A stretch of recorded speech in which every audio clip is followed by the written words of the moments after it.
The scent of aged Cabernet and polished leather usually signifies luxury, not betrayal. But tonight, seated beneath the soft amber lights of Willow Creek's most exclusive restaurant, a cold certainty settled over me. Vivian, my son Ethan, whom I hadn't seen in months, was suddenly attentive, pouring my wine. His wife Serafina, complimenting my modest shawl with a smile that never reached her cold eyes. They called it a celebration. I thought perhaps, finally, the distance between us was closing. But then, as the dessert arrived, a dish too sweet for the bitter reality, Ethan slid a thin, familiar folder across the linen tablecloth. Its contents weren't a gift, but a summons pre-highlighted and waiting for a single signature. Mine. A signature that would hand over everything my late husband, George, built for 3 generations. And I realized, too late, that this wasn't dinner. It was an execution of my legacy. Vivian had just finished stacking firewood by the porch, the early November wind already bringing a harsh bite to the air of our small Oregon coastal town. She almost ignored the phone call.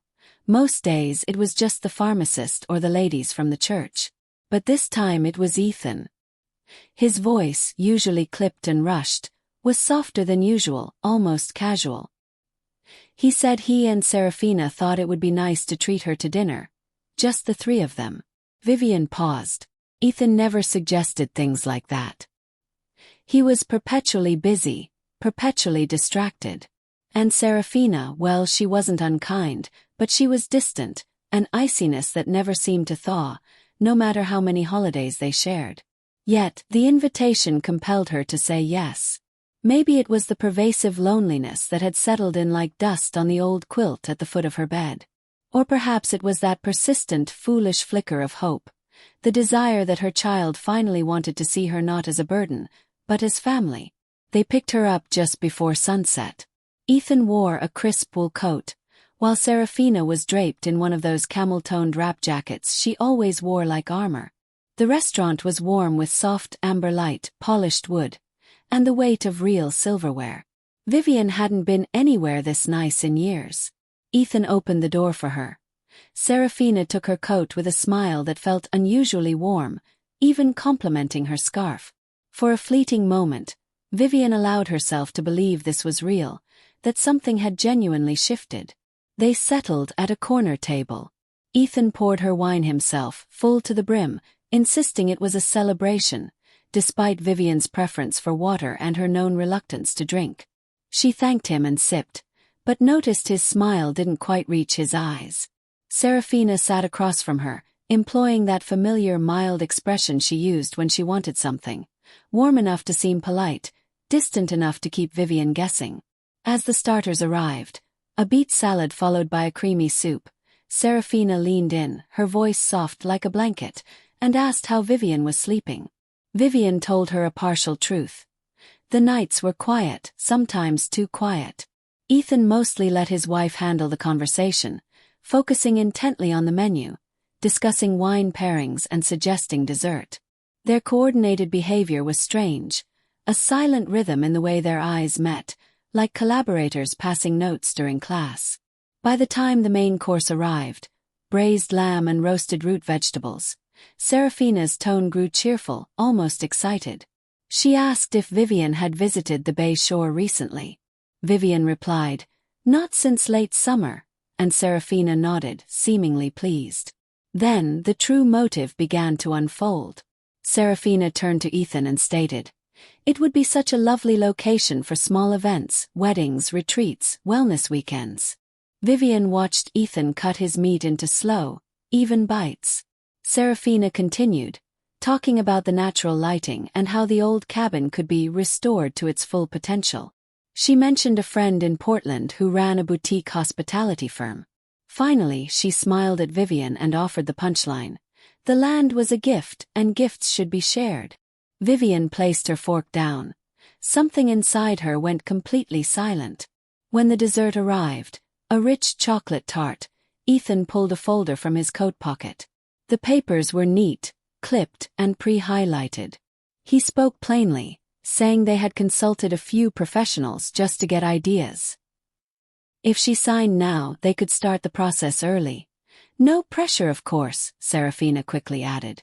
She reassured Vivian that she could still live there, claiming they wouldn't change anything without asking. It was merely a formality, legal housekeeping. The light above the table was golden and soft, but Vivian felt a profound internal coldness. She looked down at the paper. Her name was already typed. It was then she fully understood. She wasn't invited to dinner, she was summoned. Ethan reached across the linen, sliding the folder closer. His tone was soothing, almost patronizing, explaining the basics, calling it a simple deed transfer, just to tidy things up before winter. His words were meticulously chosen to sound harmless. He avoided looking at her, but Serafina's eyes were steady. He argued that with the land in his name, they could manage taxes better and spoke vaguely of legacy planning and consolidating ownership. He promised Vivian's name would still be on record, just not as the primary title holder. Serafina nodded along, offering quiet affirmations. The whole performance was clearly rehearsed. "What is the rush?" Vivian asked. Ethan chuckled, claiming there wasn't one, but the way he leaned forward, elbows resting on the table, signaled his impatience. Serafina chimed in, her voice gentle but with a hard edge. She claimed she had already spoken to a local planning consultant because the town was rumored to be considering rezoning Bay Shore property. It would be wise to act before anything changed, she insisted, letting that word, act, linger in the air. Vivian opened the folder slowly. The top page had her full name in bold. The next detailed the parcel number, coordinates, and a brief clause stating transfer of ownership in full. The highlighted line confirmed she could reside on the property, but all development rights would belong to Ethan. There was one signature line waiting. She closed the folder. Her chest felt tight, though her breathing remained steady. She simply told them she wasn't feeling well. Serafina didn't skip a beat, lightly touching Vivian's wrist and suggesting they do this another time. Ethan smiled, but his jaw tightened, his hand remaining on the folder. He stood, helping her with her coat, polite to the very end. The ride home was silent, the headlights cutting through patches of fog. On her porch, Ethan asked again, almost too casually, if she would think it over. She nodded. He gave her a peck on the cheek. Serafina remained in the car. Inside, Vivian laid the folder on the kitchen table. The house was suddenly too quiet. She sat by the living room window, looking at the bayou, barely visible through the trees. That land had been in her family for 3 generations. George used to say it held more memory than soil. She believed that. Now she questioned if Ethan ever had. The next morning, the unease in her gut was constant. The dinner hadn't been about family. It had been a transaction, and Vivian was the asset on the table. By noon, she walked down the path toward the small bench George had built at the water's edge. That spot was sacred. She sat, remembering George's clear instructions. The land stayed in the family, not for profit, but for roots. Last night confirmed that Ethan didn't want the land's soul.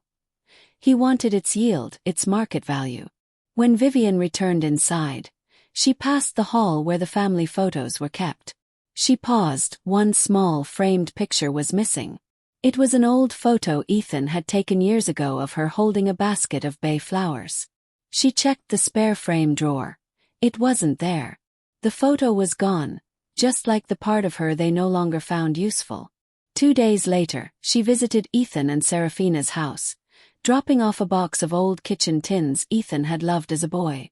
Serafina opened the door, her smile tight, barely letting Vivian pass. The house felt warm, but the warmth seemed forced, like a house dressed up for company but hollow underneath.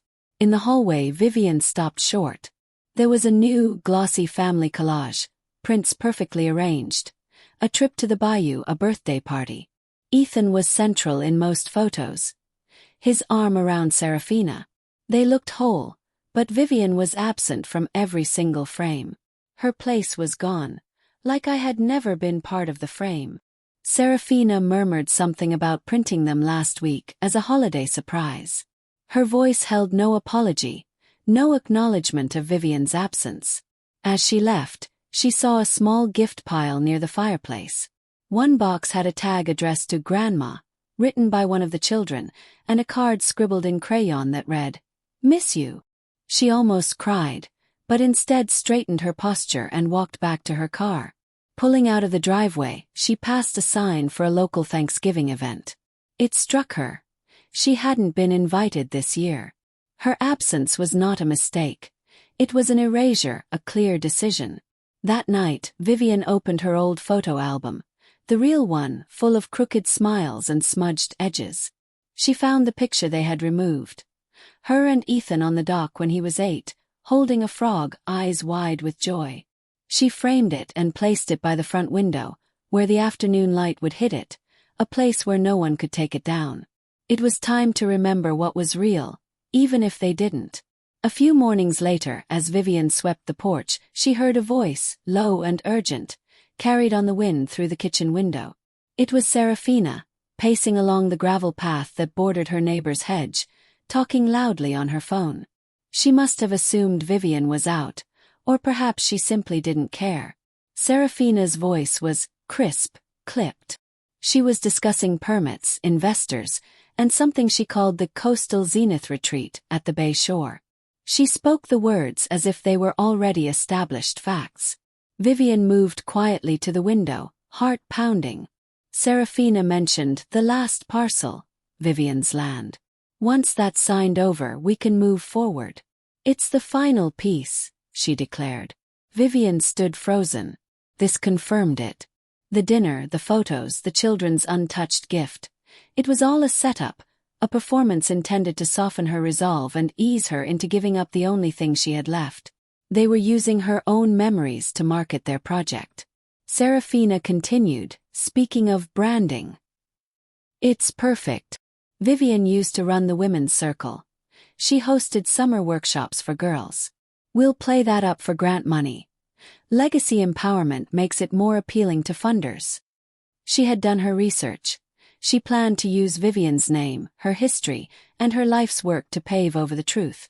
Vivian stepped back, her hands trembling not from fear, but from a cold, stark clarity. Serafina was calculating, smart, but she had fundamentally underestimated Vivian. She thought Vivian was merely old, sentimental, easy. She forgot that Vivian kept every document, every newsletter, every tax form, and the handwritten notes from the girls who had come to the land years ago to learn how to feel seen. This land wasn't just property. It was a space of identity and care, and they intended to bulldoze it for weddings and wellness weekends. That night, Vivian retrieved the old file box from the linen closet. Inside were copies of every community grant and the original deed. She found a note George had signed the deed with. "This land is for Vivian. Let it stay hers and let it serve." George had never trusted easy charm, and now Vivian wouldn't either. She drafted a list. Legal contacts, the name of the lawyer who had handled George's estate, community board members, quiet allies from the old women's circle. By dawn she had a plan. Her objective was not to fight with anger, but to reclaim what was hers with precision. Serafina had her project. Now Vivian had hers. The morning after overhearing Serafina's call, Vivian set a mug of coffee next to the thick file of documents. The file smelled faintly of old ink and cedar. Her hands were steady. Mid-morning she called Arthur Penn. He was retired now, living in a quieter town north of Willow Creek, but his voice still carried a calm steadiness. He remembered her immediately. When she explained the situation, the manipulative dinner, Serafina's commercial plans for the land, Arthur listened carefully. He confirmed that the original deed was strong, giving Vivian full custodial rights. However, if she wanted absolute certainty that the land couldn't be touched or transferred by Ethan or anyone else, there were stronger legal protections. Arthur explained the concept of a community trust. This structure would ensure the property remained under a defined purpose that aligned with the legacy George had established in his final wishes. By creating a trust with a community board, she could designate the land for public benefit. Not only would it be untouchable by outside hands, he said, it would serve a cause I believed in. Then, Arthur spoke a sentence that resonated deep within Vivian. Vivian, your name means something in that town. Don't forget that. Vivian sat with those words for a long time. Name. Or place. She had allowed people to assume she was fading, but she hadn't. She had merely stepped back. Now it was time to step forward. She called the community center, leaving a message for June, the director. She called Clara, who used to run the local reading program with her, and Petra, who still taught workshops for older women at the Bayshore Library. These women represented quiet power, real power. By afternoon they had agreed to meet, not just for tea but for strategy. That evening, Vivian drafted a mission statement. She called it the Heron's Nest Collective, a program dedicated to supporting older women through skills training, seasonal retreats, and storytelling circles. She planned to fund the first phase with her savings. The land would be the anchor. She had not signed anything for Ethan. She had given no one permission to take anything from her, but she was preparing to give something else, something far better, her name, her purpose on her own terms. As the sun set, she lit a single candle on the windowsill, marking the beginning of something that had been waiting a long time to rise. That Sunday, in the quiet chapel, Vivian sat in her usual spot. The Reverend spoke about the small things that hold a community together. He closed his Bible and said, "Forgiveness does not mean surrender. You can love someone and still not hand them the keys to your house, your peace, or your land." Several heads turned and some nodded, but for Vivian, it felt as if the sentence had been planted there just for her. She felt clarity, not sadness. She walked home firmly, clutching her gloves. Back inside, she retrieved the envelope tucked beneath the false bottom of her sewing box. It held the last handwritten note from George, written months before he died in his careful cursive. "You built this house, Vivian. You grew the garden, taught the classes, opened your hands to everyone. If the day comes when someone tries to take what you've made, protect it. It belongs to your spirit." By late afternoon, June, Clara, and Petra arrived. They were bundled in coats, their cheeks red from the cold, their eyes bright with a kind of quiet and immovable purpose that older women often possess. They worked for hours, sketching out the future of the Heron's Nest Collective.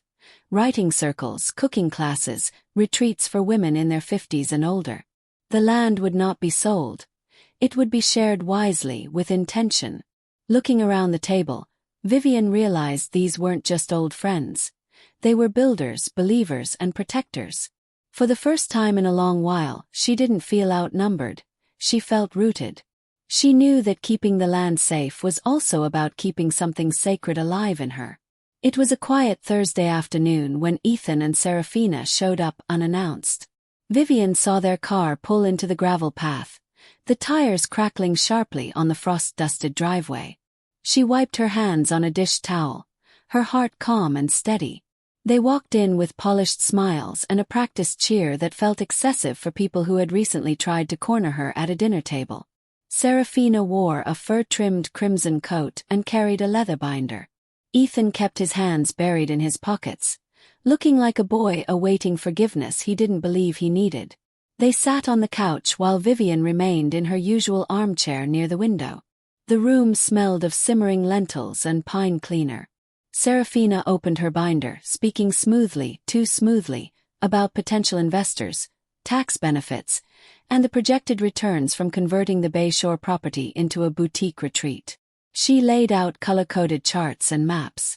Her voice filled the room, but it was hollow. Vivian noted that Serafina never once used the word family or home. Ethan nodded along, barely making eye contact. Serafina reached the end of her presentation. There, in bold, were Vivian's initials next to the line.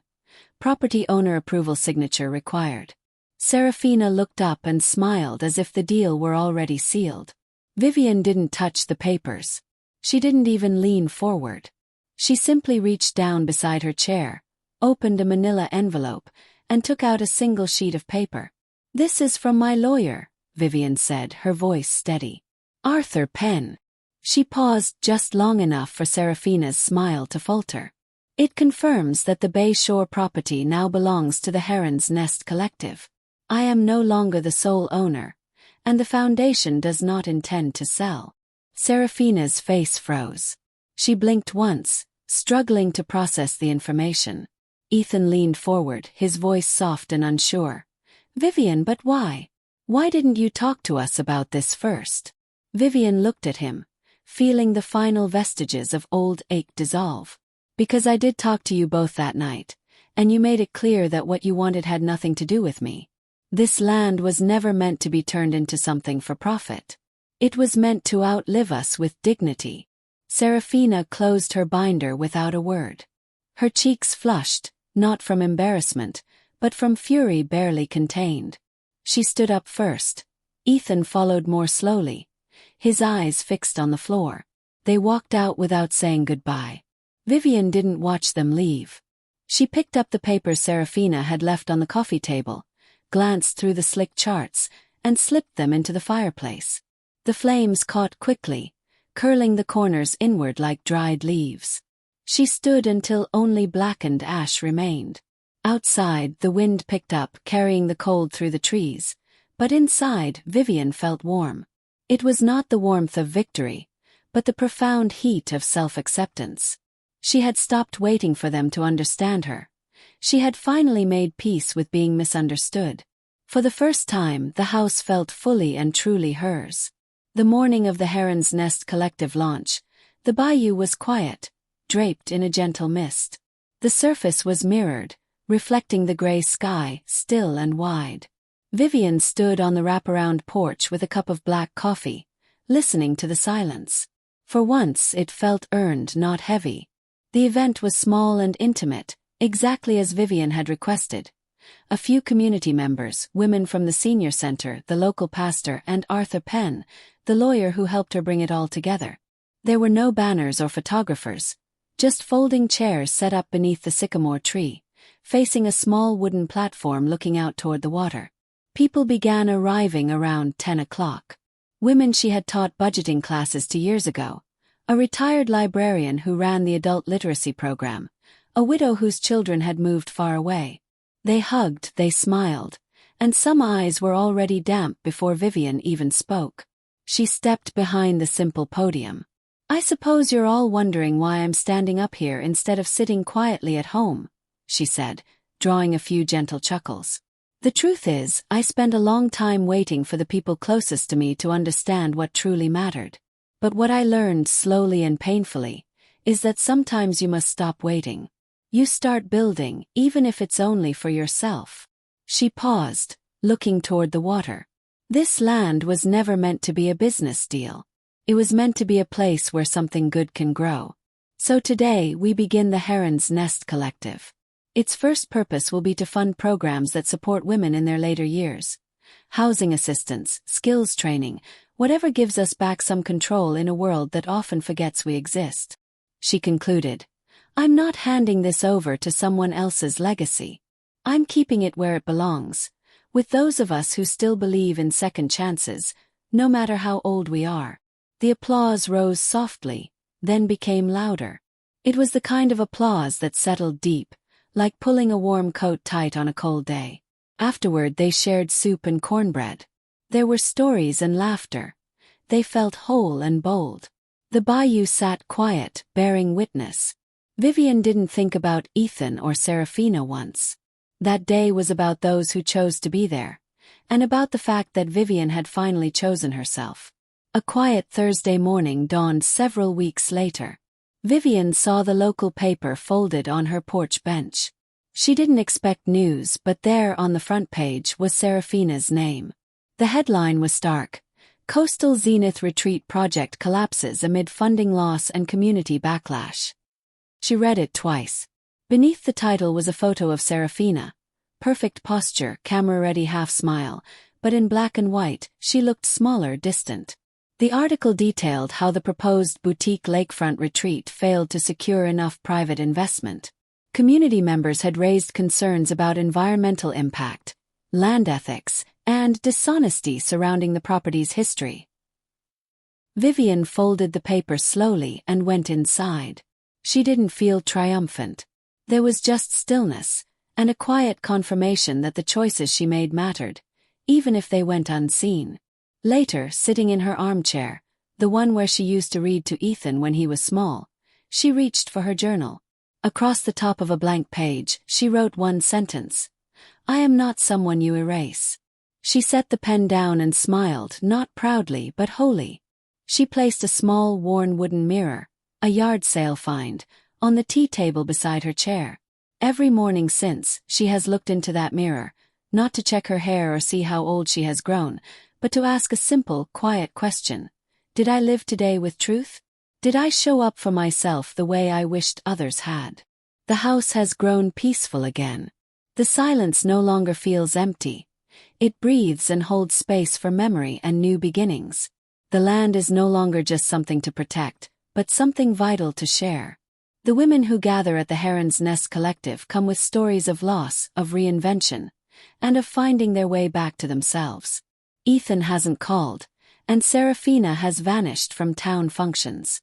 Vivian no longer leans in to catch the whispers. That is no longer her story. She found her peace not in being remembered by her child, but in being remembered by strangers. Sometimes the smallest mirror reflects the biggest truth. You are never invisible. You are simply waiting to be seen by the right eyes, starting with your own.